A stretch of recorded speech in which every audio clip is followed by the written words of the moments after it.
দেশের বিভিন্ন অঞ্চলে আবারও ঝড় বৃষ্টির পূর্বাভাস দিয়েছে বাংলাদেশ আবহাওয়া অধিদপ্তর। বৃহস্পতিবার দুপুর পর্যন্ত দেওয়া বিশেষ সতর্কবার্তায় বলা হয়েছে, দেশের অন্তত ১১ জেলার উপর দিয়ে ঘণ্টায় ৪৫ থেকে ৬০ কিলোমিটার বেগে ঝোড়ো হাওয়া বয়ে যেতে পারে।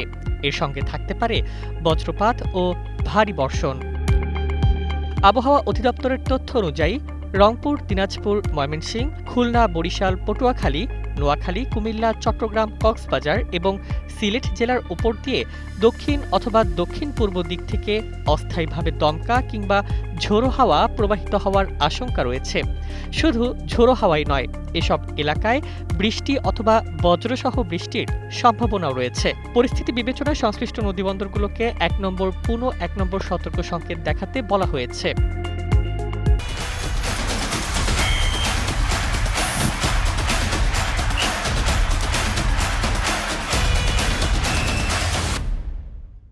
এদিকে দিনের বাকি সময়েও দেশের আবহাওয়া অস্থির থাকতে পারে বলে জানিয়েছে সংস্থাটি।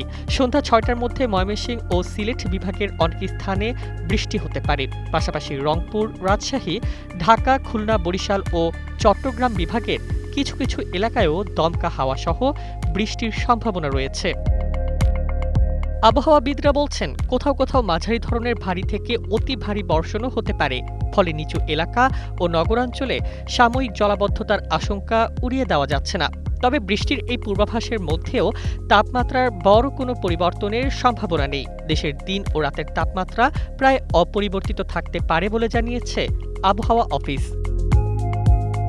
বিশেষজ্ঞরা নদীপথে চলাচলকারী নৌযান, জেলেদের পাশাপাশি উপকূল ও খোলা জায়গায় অবস্থানকারীদের সতর্ক থাকার পরামর্শ দিয়েছেন। বজ্রপাতের সময় খোলা মাঠ, নদী কিংবা গাছের নিচে অবস্থান না করতেও বলা হয়েছে।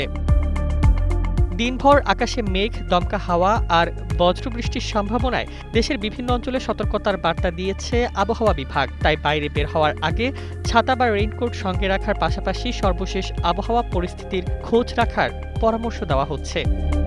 News desk, ২১ television.